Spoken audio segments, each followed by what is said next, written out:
Good evening, and thank you all for being here to talk about such an important topic, women engineers that are shaping the built environment in our own community. Very exciting. This is not just a conversation about diversity, it is also a celebration of the meaningful contributions women have made and continue to make in the field of engineering. I will start by giving a brief introduction of each of our esteemed panelists, and then each of them will give a short presentation to tell you a little bit more about each of their disciplines, as well as their individual trajectories.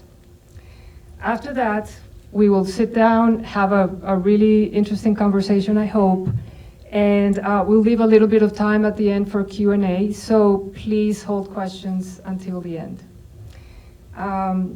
Camille, you want to start? Yeah. You're going to introduce all three?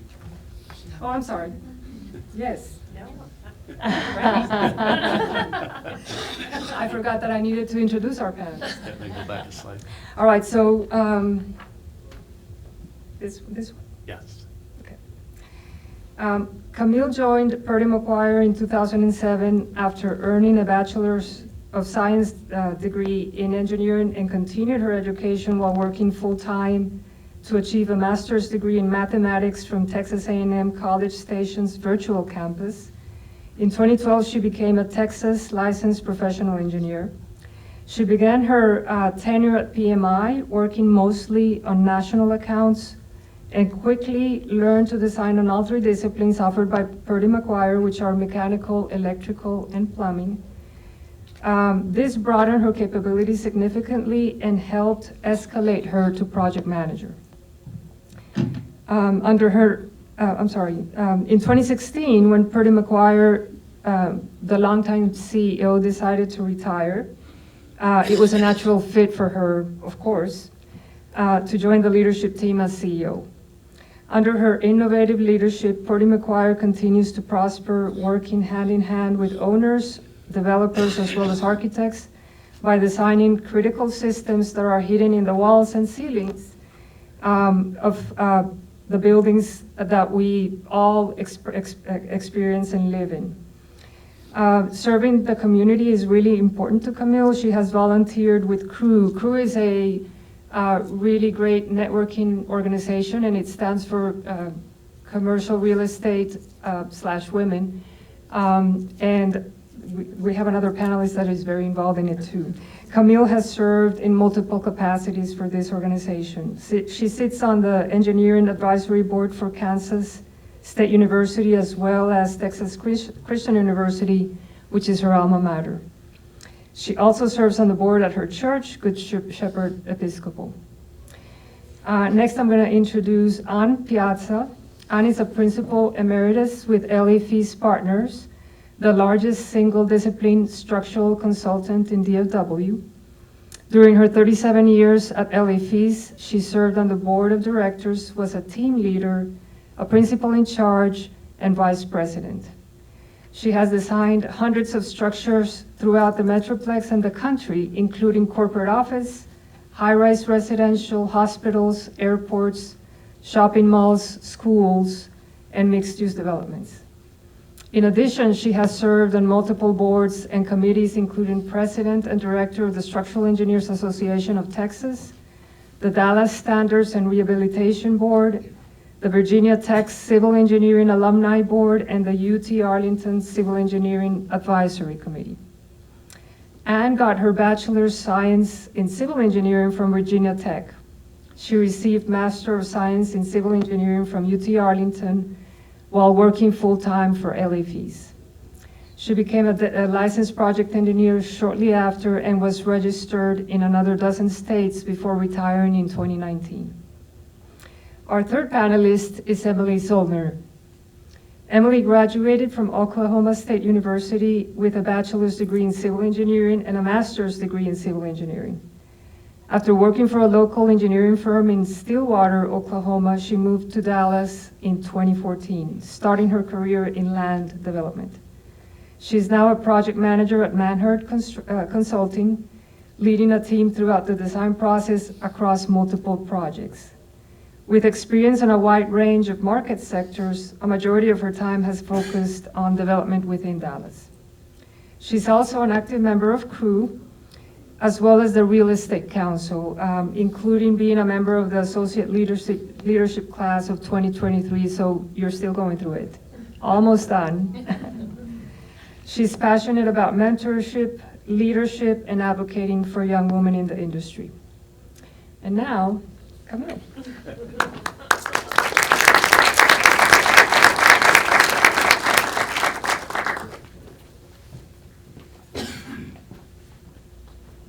Hello, everyone. I'm a little tall, so I'll move it up. Does this sound fine? Yes?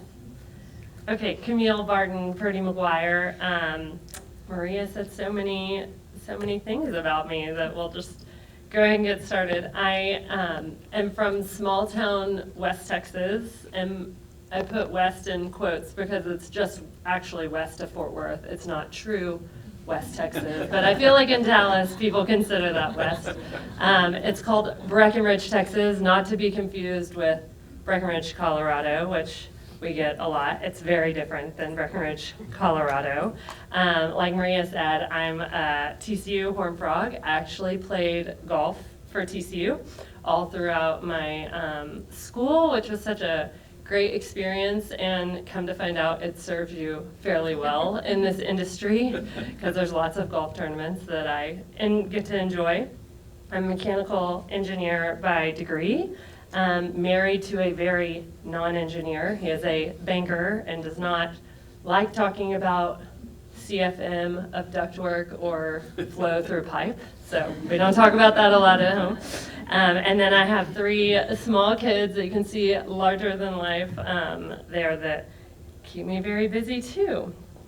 So just my path is fairly traditional, but I majored in mechanical engineering at TCU, and with TCU being in Fort Worth, the big push for TCU is actually to go more aeronautical. A lot of the professors are from Lockheed and Bell and L3, and so that's where all your electives are. It's a fairly small program, and I interned at Bell Helicopter the summer after my junior year, and it was a great experience. I just left being like, well, I don't want to do that, so I need to go find something else.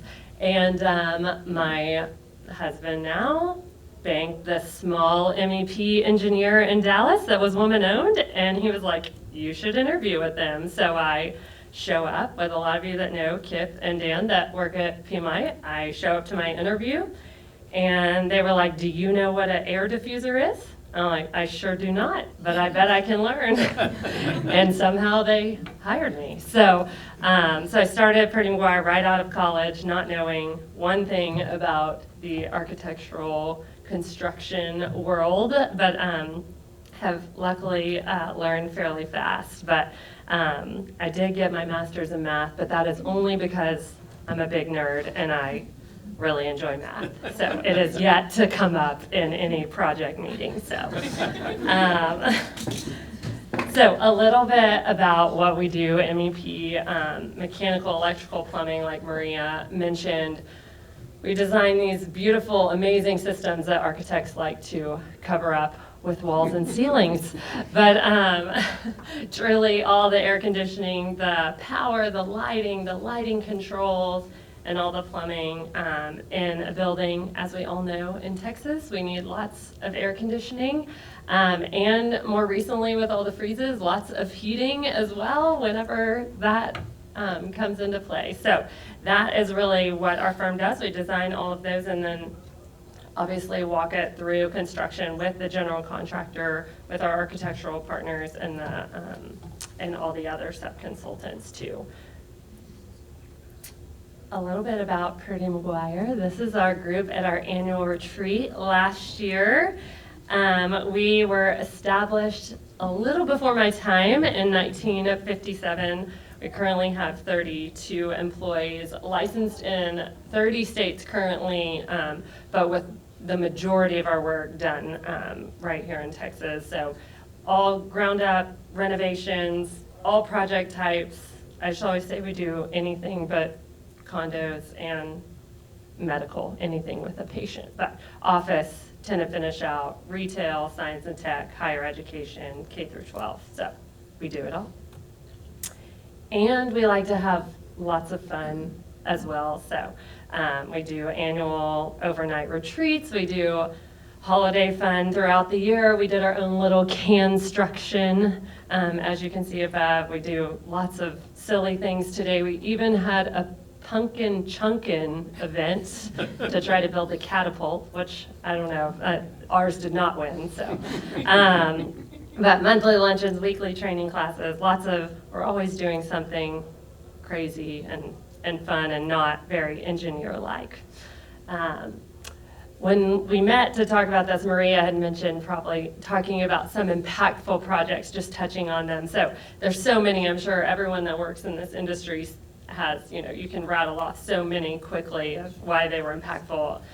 So I'll just touch on a few, but Moody Coliseum renovation here really close at SMU was a very messy renovation, probably one of my first one to really project manage a multi-million-dollar project. I had 2 children during that project, which was also impactful. So I was very proud when it finished. Another one, which I know some of the LA Feast actually worked with us on this as well, the Collin College Technical Campus has tons of different types of educational experiences, classrooms there with welding and nursing and construction, and they actually have plumbing and mechanical and all. It's such a cool space if you ever get to walk through it. And then I did take my daughter to the grand opening. You'd see her there. We actually got to glass in some of our stuff. That's the mechanical room she's standing in front of. That was like, act excited when you see the air handler. And so she posed for me, but she walked in that nursing lab with a bunch of fake bodies and fake blood and did not enjoy that part. But very cool project. And then lastly, this is one that I was able to do with GFF and Good Shepherd Episcopal Church. It's actually the church that I am a member at and our family attends, and we had the groundbreaking right after church one day, which was really fun for my kids to be there. A funny story, went to the meeting and I had to explain to my pastor why his HVAC did not meet code and he did need to spend the money to replace it, and he wasn't as happy with us. So it changed our relationship a little bit, but all in a good way. So that is a little bit about me. And next is Ann.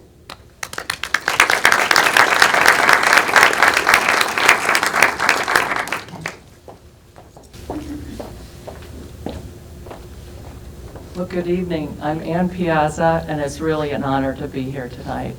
I was a little surprised when they asked me to be on the panel since I retired over 4 years ago, but they told me my experience would be relevant since I started way before most women in the field. Well, I know there's plenty of women that were structural engineers before me, but I will say that the spark for me becoming an engineer happened way back in 1976. And my physics teacher decided to talk to us about engineering one class period. So I remember him showing us a video of the Tacoma Narrows Bridge up in Washington, and it failed back in the 40s when wind gusts hit it, and it got it going at its natural frequency. And so this big bridge looked like a piece of spaghetti before it failed. And although tragic, if you look it up, it's really an interesting thing to see. But maybe more importantly, he brought a woman engineer to talk to our physics class. And she worked at the GE headquarters in Schenectady, New York. And she was not a structural engineer, but she talked really passionately about engineering. And she talked about team building and problem solving. And she made it sound like an interesting career. So I bring this up because if you're passionate about your career, whether you're an engineer or not, think about spending 20 minutes in front of a high school student because you might just inspire a career. So I don't have a photograph of my physics teacher, but this is a photo of some young LA Feast engineers working with high school students on an ASCE project, and they are not texting, they are videoing the structure they built on this shake table that simulates an earthquake. And LA Feast engineers also volunteer with a group called ACE, which stands for Architects, Contractors, and Engineers. And they work with local high school students to introduce them to the design and construction fields, and they've probably inspired a lot of students at this point. So I always liked art and architecture and math and physics, so I settled pretty early on being a structural engineering major, and I ended up at Virginia Tech in their civil engineering department, and that's where most structural engineers are educated, in the civil engineering department, but not all. Some colleges teach, like OSU teaches the structural engineers out of the architectural department. And structural engineering is sometimes known as architectural engineering, so some colleges actually have architectural engineering departments. Well, after graduation, I would like to tell you that I got to LA Feast because I did all this great research and found the best fit, but it was really a stroke of luck. I had a former college roommate that was down in Dallas already working, and she goes to a bar one night, and she meets up with another Virginia Tech alum who happens to be an architect at HKS. So they get talking, and she says, well, I'm trying to talk Ann into moving to Dallas. Who should I tell her to contact? And he said, tell her to call Larry Feast. He's the best engineer in town. So that was such great advice for me. So when I started at LA Feast Partners, they'd only been in business for about 2.5 years. And they had, I think, less than a dozen employees. And the projects that we worked on at the time were small compared to what we do now. So we did things like little strip centers and some school additions and maybe some small warehouses and even some single-family residential. But Larry was a brilliant engineer, and he could sketch like an architect, and he could easily envision like creative ways to solve complex problems, and he was just passionate about engineering. So I could really not have asked for a better mentor. Well, LAFP, we grew pretty steadily after that, and a lot of it was Larry himself. But he was also good at hiring other young, talented engineers. And so in the early 80s, he hired 3 more engineers that ended up becoming my peers, and we became second-generation leadership at LA Feast Partners. That is one of the main things I loved about working at LA Feast Partners was the people. And we didn't compete with each other. We just were like a group of engineers that were trying to produce really creative, top quality work. And we had complementary strengths, and we just liked to help each other, and it was very collaborative. So I sometimes help just a little bit with the onboarding of new employees at the beginning of each summer. And when I go into the office, it's like there's so much energy and so much willingness and desire to help. And I think that's why they have a great reputation as being excellent team players. So what is structural engineering? Well, basically we design the parts of the building that make it stand up. From the foundations, columns, slabs, beams, we design for downward loads that are caused by the structural weight itself, partitions, people, finishes, MEP equipment, and we also design for sideways loads that are caused by wind and earthquake. And I would say more than 90% of the commercial structures in this country are either steel or concrete. And there's many different types of concrete structures and many different types of steel structures, but you can see one example of each up here. So since their humble beginnings in 1979, Feast, you can see, has grown quite a bit. They now have offices in Boston and Austin. And like Camille said, we do really any type of building, just schools and airports and offices. anything but big highway bridges, but we even do pedestrian bridges too. Oops. So after about 10 or 15 years, they started to land some really nice, significant projects. The hangar that's over there on the left at the time was the longest cantilevered hangar in the world. And another interesting thing about that project is normally consulting engineers work for an architect, but a hangar is mainly the structure. So on this one, we were the lead and the architects and other engineers worked for us. And then many of you have probably been to or been by Terminal D at DFW. And this project really reminds me of Larry Feast and Walter Wilcox, another past president of LA Feast Partners. They both worked on this, both pretty brilliant. And it would not be the same building without them. All of us, what we do, we impact each individual what these buildings look like. And another great thing about being in our fields is that you get to drive around town and see all these buildings. And you remember working on them and the people you worked with. And then your kid tells you, yeah, I know, Mom, that one's yours. Here are some other big LAFP projects, big corporate office work, another airport. They do lots of sports and medical work. So the photos I just showed you of projects were done by my partners at LA Feast, but the ones I'm going to show you from here on out were ones where I was actually the principal in charge. And most women that would be called the mall queen would be addicted to shopping, but that is not me. However, in the late 80s and 90s, I did more malls than anybody else in the office. And so that was my nickname. And 4 of these, the 4 where you can see the exposed steel, were done with an architect out of Berkeley. And what I really liked working with them is, well, we got to have all this exposed structure. We didn't get it covered up. But they would say, like, okay, well, here's like the volume we want.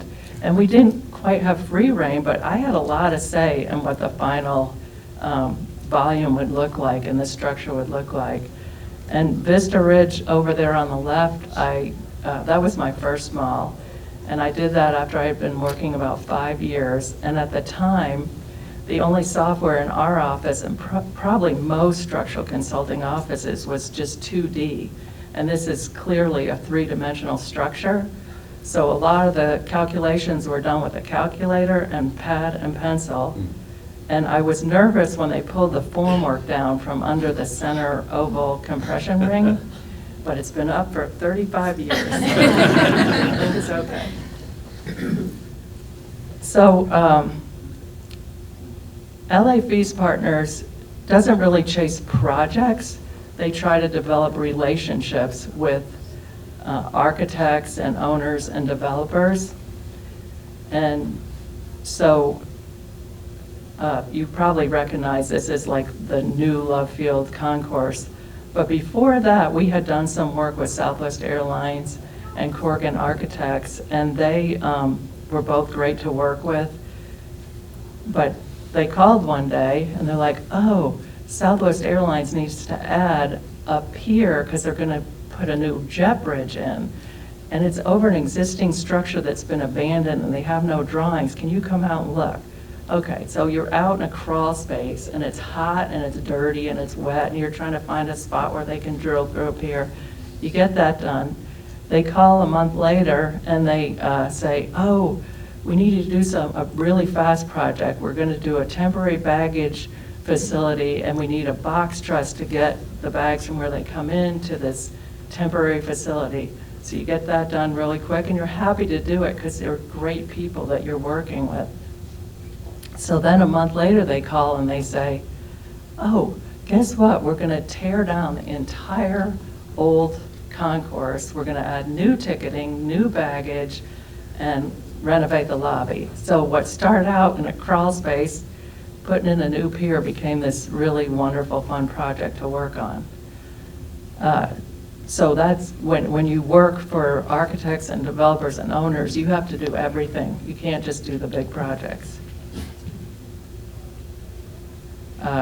Worked on quite a few municipal projects. Some were really big and got to have some more exposed structure there on the McKinney project.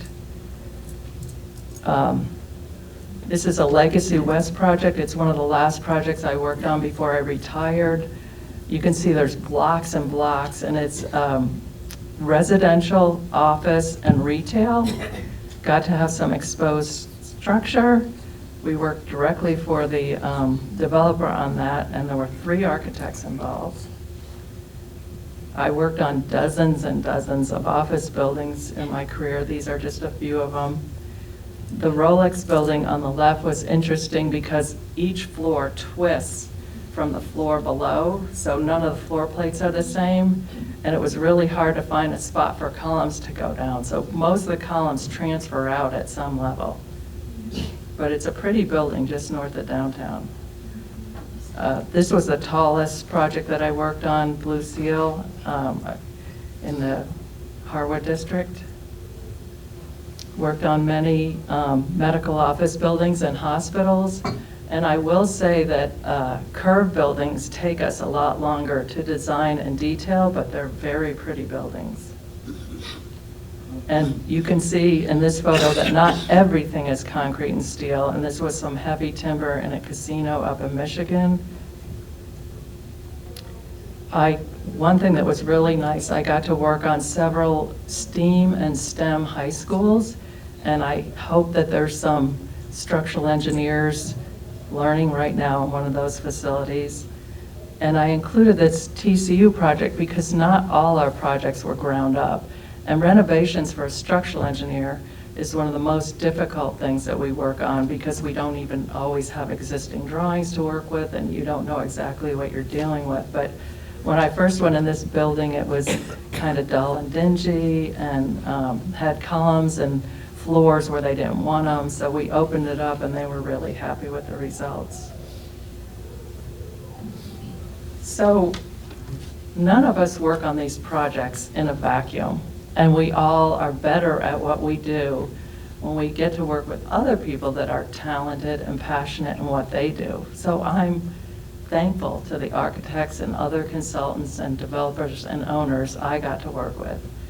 They made me a better engineer. And lastly, I would like to say that behind every successful engineer is a good team. And I was so lucky because at LA Feast, I had a great team. Some of them are sitting up there. And so thank you. I was at the right place at the right time when I started there.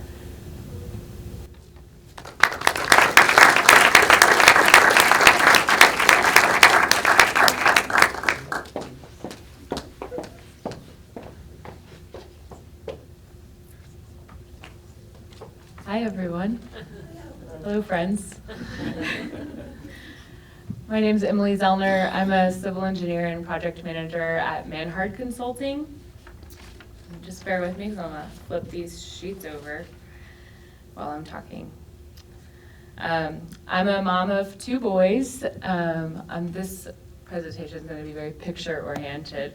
I've been married for almost 10 years to my husband, Mark, and our dog, Zoe. These are things that take up a majority of my time outside of work.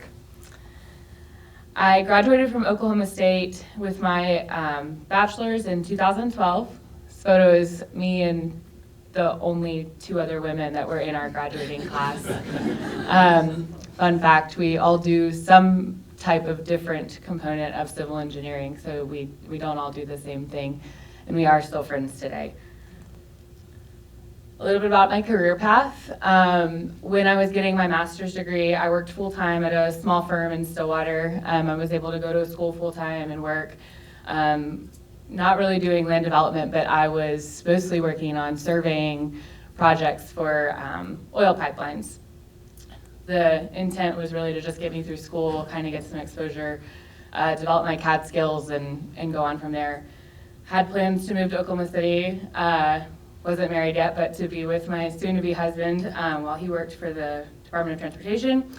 And then after a quick Google search of top firms in Dallas that offer half-day Fridays, I found a firm that brought me here to Dallas. So I moved to Dallas in 2014, started as a project engineer, and spent 3 years doing that, kind of just growing my skills in design, CAD, and just growing from there.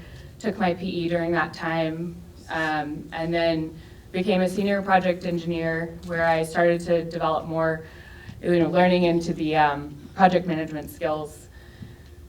That was kind of a weird transition. I always tell young engineers, because you feel like you're doing 2 different jobs at one time. You're, doing the design, but you're also trying to grow, your experience of getting exposed out with clients and kind of starting to be on that side of your project.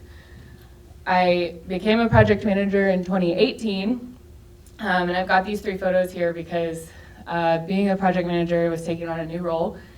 And I had a lot of things that happened to me in that time, starting with the birth of my first son, taking on the responsibilities of the projects, but then also navigating a new spot into motherhood. And I think it's really important to show where this fell in my career, because I think the other 2 women that I'm doing this with also are moms and probably had a different experience in a different time. And what I mean by that is what followed was COVID.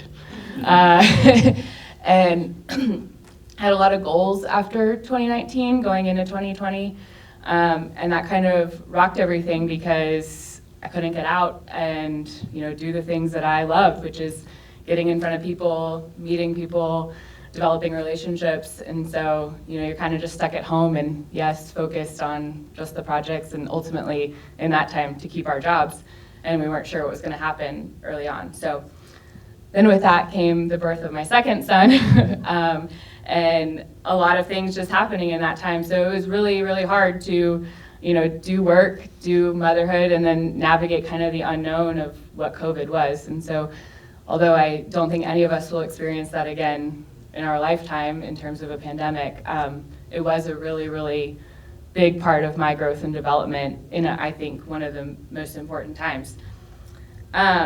So came back to work, and then ultimately in 2022 decided to make a job change and joined the Manhart team. Felt like I was looking for some other opportunities to grow, and that has been a great return to this point. So I've been there almost 2 years, still a project manager. I went from managing 1 person to now I have a team of 5, and that's been really great. And thanks for being there, guys. I appreciate it. So civil engineers, some of the people here will know that water flows downhill. And ultimately, we're doing everything kind of outside of the building, making sure water does in fact flow away from those buildings. I always try to tell people, look at the parking lot, make sure there's no water just standing there, and we did our job. Making sure that the buildings have utilities to serve that. So coordinating with MEPs like Camille, making sure you have water, sewer, and anything else that's going to make that building function. Who we work with: owners, developers, architects, contractors, other engineers, designers, surveyors, planners, cities, and members of the community. In land development, civil engineers are involved in the project often from start to finish. Someone comes, they want to see a piece of property, want to know what they can put on it, and then from there we'll go into due diligence, figure out what can actually go there, what's going to fit, is it going to work, and is it going to serve the community the way that the property owner is intending for it to. From there, we make sure that the city allows us to do that. Sometimes that's not always an easy process. From there, we'll roll into actually designing and working towards those permits. We're there the whole process, and then starting into construction and completion. I'm going to kind of breeze past these really quick because we've already kind of gone over that and for time, but basically being involved from beginning to end. Civils are typically there. A little bit about Manhart. We're a 50-year company based out of Chicago. We've got 13 offices across the country with a little bit over 365 employees. And in our top 500 firm, and I had written a note about us offering civil engineering, landscape architecture, planning, water resources, and surveying services in varying offices. A couple of future projects for me. This is Rusk State Hospital in East Texas. It's a behavioral health facility. This project was important to me because of how it served the community. The campus here is well over 100 years old, and when you visit it, it is gross. So this project was kind of like a big coming out project in my project management time. It was me and one person, and it was my first time managing somebody. And we grew closer because of this project.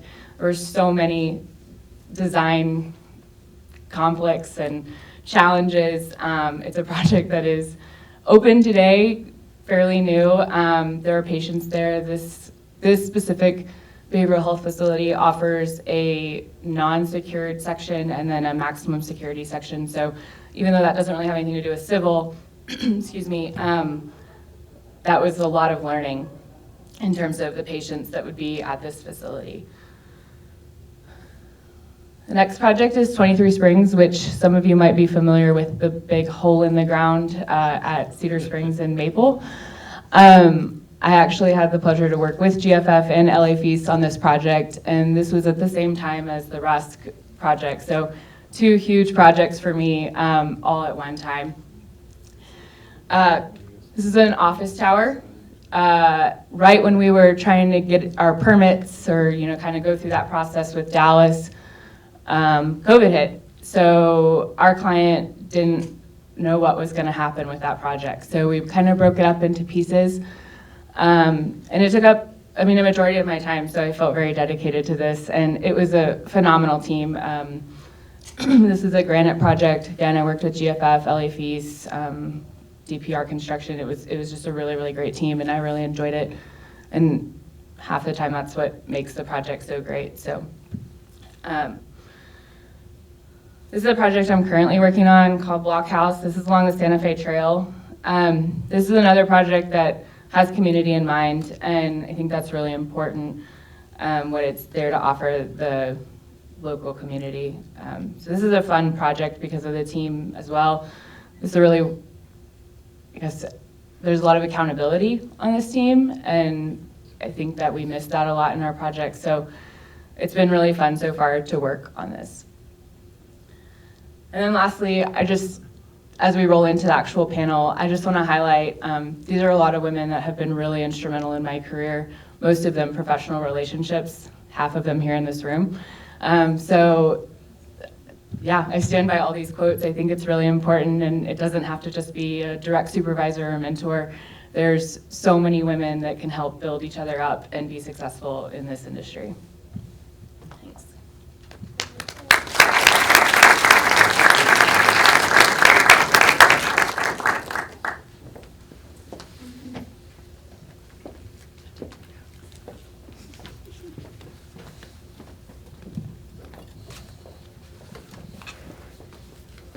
All right. Thank you, ladies, for being here and for sharing your individual experiences with us. So I want to start by discussing, I know with you in the introduction this has come up, but I wanted to start the discussion with women in the profession. So in architecture, there has been a lot of change over the past 20 years since I've been here. The percentages are still not great. They're a lot better than they were back then, but they're still not great. But I think architecture, based on my most recent research, the data is a lot better than it is in the engineering world. And so I wanted to talk a little bit about that and hear what kind of opportunities you saw when you started versus what you see now. Do you want to start? Sure. Well, interestingly, there were almost as many women in college in engineering programs back in the late 70s and early 80s, and I think that's because of what happened in the 60s with social and feminism. So there's been close to 20% women in engineering colleges for a while, but for many reasons they don't stay as much as the men that are engineering stay. And before that, there were very few women. So like when I got out, well, all my professors were men, all my mentors and leadership were men, but that's changing now, and I'm hoping that there will continue to be more women, and there are more women in the field now than when I started, and I think FEAS is starting to push 30% women in their office, which is really good. Yeah, agreed. I think in college studying mechanical engineering, there were not a large amount of females, and obviously more your freshman year, and then it slowly dwindled. We have a handful at Purdy McGuire, which feels good until Maria asked me the percentage. I was like, I think we're at 20%, which feels low. And it's still above the average in the country. Right. I think in the country, there's only about 13% of women practicing. Right. And I think the other thing that's hard, and you even see this in college, is that I really feel like you need to see someone ahead of you to visualize yourself. I mean, it's like your physics, right? Right, The right. visitor in your physics. So you need to see someone ahead of you to be like, I can have 3 kids and also be an engineer and still work full time. So I think that's where we're pushing towards, right? More of us continuing in this field so that the younger group can see, like, it is possible. You can stay in the field, you can have a family, you can go to all the things and speak in a panel and go to play practice tonight. So you can do all the things, but you have to see someone ahead of you to be like, okay, she can do it, I can do it too. I agree. I feel like I really felt like I lacked that for so long in my career, and then it got to a point where a friend of mine and I realized like we were kind of becoming those people that people needed to see. So I think you mentioned it, and staying in the field, and you're seeing a lot more of that. So I think that's really important. And then just the advocacy. I think there's a lot more advocacy for that. I think we talked about it in our prep. There's a lot of dads out there with daughters, and I think that really teaches people to advocate for other women in the workplace because they think of their own children and they want them to be successful and grow, and so that really helps them push us forward. Emily, you showed a picture where you were one of 3 women that graduated with you. So remind us, which year did you graduate? 2012. So it wasn't that long ago, and it's amazing to me. When I graduated from college, it was probably around 50% women. And so is it still that way in your field? I have seen photos of more women in civil, for sure. I don't know what is drawing them to it, but yeah. I don't mean that poorly. It's the water I didn't- flows downhill. It's downhill. I'll say, and this might answer one of your other questions, but I actually didn't even start out as civil. I didn't understand what civil was, but I ended up having to make a choice based on GPA, and that's where I landed, so I'm just going to full disclosure on there. And I had no idea what land development was, and I think it took a couple years even to understand why are people saying commercial real estate. I am a civil engineer, and what does that have to do with real estate? So I didn't know what that was even in college, really, and I wasn't exposed to that as a kid. My parents are not in this field. I didn't know people in this field. And so I don't know what's drawing them to it, but there's more. Well, that's actually a great segue to talk a little bit about what can you do in each of your disciplines to increase those numbers? What you think has been effective that you've observed, and maybe other things that haven't been as effective? I think the advocacy. I have managed young women here, and I think, advocating for them in ways that I would want to be advocated for, and have been in the past. So I think that helps them want to grow and stay in their role. I can go. Go ahead. I think just more the exposure, right? Like the seeing a mechanical engineer and being like, what exactly do you do? I mean, I'm similar to Emily. My mom was a teacher, my sister-in-law was a teacher, my mother-in-law was a teacher, and that first summer I worked as a mechanical engineer, working all summer from 8 to 5 in like dress pants. I was like, what am I doing? I definitely should have been a teacher. But I didn't know any mechanical engineers. And so I think the exposure, again, to visiting classrooms, Crew does a lot in higher education of just letting them see that. We try to have lots of interns in the summer just to have exposure and then really encourage them to go work somewhere else and then see what that's like, right? You know what Purdy McGuire is like, so go see what something else is and then come back if we're the best. But, Which they are. But I do think just a lot of it is exposure to what your options are in the field and how could you visualize yourself in that.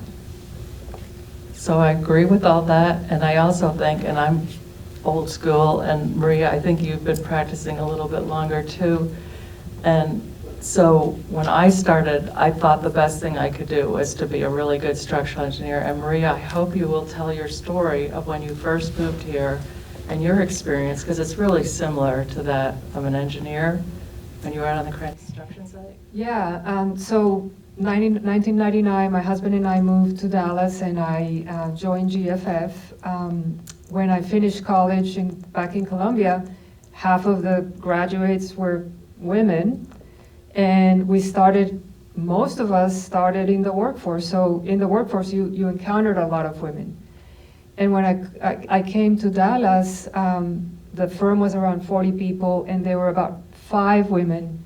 2 of them were licensed. And I was completely shocked. It was very interesting to me because I always saw the U.S. as being so progressive and you know, the biggest power in the world, and Colombia was what we consider a third world country, and I'm like, this doesn't seem right. And then started practicing and functioning as a project architect and going out to the job site, and the people that I was working with looked at me like, who are you? You're a woman, you're Latina, you're young. I mean, what's wrong with you? And so my approach back then was, like Ann was kind of referring to, is do the best job that I could and be a team player and demonstrate that I knew what I was doing, and that there were instances where if I didn't know exactly what the answer was, I would go back to my team and come back to them as quickly as possible with an answer. And so eventually, very, very quickly, the relationships would change from a lot of distrust and not understanding what I was doing there to, okay, yeah, she's actually helping me get this project built and doing a good job at it. And so it was interesting to see that transformation, but it felt very strange from what I was used to. Camila, I wanted to touch, before we move on to another topic, about you in particular, because you're a mechanical engineer, but at some point I think I heard you say that you kind of worked on the 3 disciplines. What was that like first? And then second, is there a discipline that is tends to attract more women than others? Oh, that's a good question. So again, I started at Purdy McGuire not knowing what they did. So when they were like, and you're gonna learn plumbing and electrical, I'm like, great, I don't even know what mechanical does. So, so I think that was great exposure that really Purdy McGuire, at the time we were doing lots of national accounts. So all of the Chili's, back when, you know, Chili's were on every corner, Maggiano's, Macaroni Grill, we really, and I say we, but it wasn't me, the leadership at the time had it set up well where you really could have exposure to all the disciplines, as well as you were responsible for coordinating with civil, and you were responsible for making sure you were under the structure and that your rooftop could sit on the roof and be fine. And so it was a great learning spot for me, the smaller projects, all the disciplines, and then to grow from there. But I think thinking of the discipline-wise, I don't think you see more exposure in certain, at Purdy McGuire, we have more electrical females than mechanical, but I don't know that that's across the board or just the nature of where we are. Again, I think it's just the engineering can be so broad. Like Emily talked about, civil land development is just one piece of civil, right? The real estate and mechanical, this is just one tiny piece. I remember when I got hired by Purdy McGuire, and I told one of my professors at TCU, I'm like, so I'm going to go into, I think at the time I called it consulting engineering, architectural engineering. And he goes, you know, they make the least out of all mechanical engineers. I'm like, well, you know, all my friends at Bell Helicopter got laid off, so I feel like I might be better off. But it just shows there's so many. TCU was very small when we graduated, and we only graduated 17 people, 15 guys and 2 females, and I think only 2 of us went into this specific engineering, so just so broad. Which is great, also the benefit of mechanical, I think. Absolutely. How are we doing on time? Probably go to questions pretty soon. Okay, so one last question. Can we speak a little bit about mentorship? And I know some of you have had mentors that are women, some men, not only mentors, but supporters. And then what are you all doing in terms of mentorship, younger professionals? Do you want to start? Sure.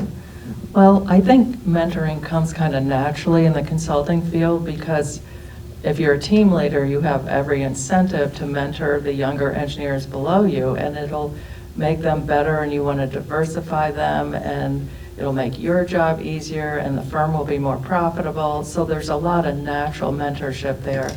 But then FEAS, before I retired, set up a more formal mentorship where each individual, if they chose to, could be paired with a senior engineer. And I think that really helped because you can ask some confidential questions there, or and not only that, but if you're somebody's mentor, you really want them to succeed. It's part of your job for them to be successful, and that's one reason why mentoring is really important. And I think women can mentor men, men can mentor women, and I think it's good when it works both ways. I know, she's so great. She's so hard to be on a panel with Ann. Gosh. I've had some great mentors. I would say everyone in leadership at Purdy McGuire has been my mentor. I was going to tell my quick story because I think it can relate to some younger people, but I was probably 2 years in to Purdy McGuire and had those thoughts of like, am I going to do this for the rest of my life? Because this seems kind of boring, right? Drawing ductwork in CAD seems kind of boring. And I got my master's in math. Again, I told you, my mom, every female I knew was a teacher that had off in the summer. And so I started adjunct teaching at night at Brookhaven College. Just one class. I taught Intro to Algebra. Again, a very big nerd. But at the same time, I decided to go to one of the partners at Purdy McGuire and say, hey, can we just go to breakfast? Because I just am not loving this, but I love Purdy McGuire. And so he was like, absolutely. We met that week, and I just kind of advocated for myself. Hey, I think I could do something else. I just don't like this. And I've already started kind of down the path somewhere else. And he's like, well, let's try something else. And I moved teams that week, and obviously it worked out because I'm still here. But I think Emily talked about advocating, and like there's so many in the workplace that advocate for women, men, and female. But I think you have to advocate for yourself too. And when you're unhappy, you need to go tell someone. Like leadership won't know that you're unhappy, or even your boss. But I think just it's important. And I mean, now being in a leadership position, I can't always see that, right? You're too busy trying to win the next job and make the company profitable and help you further your career, that I can't see that like you're actually really beat down by Revit and you need something else. So I think that goes across the board, right? Advocating for yourself as well as other people advocating for you. Yeah, I think mentorship is incredibly important. And I guess, my point with my last slide is that that doesn't have to come from someone who is 1 or 2 levels above you.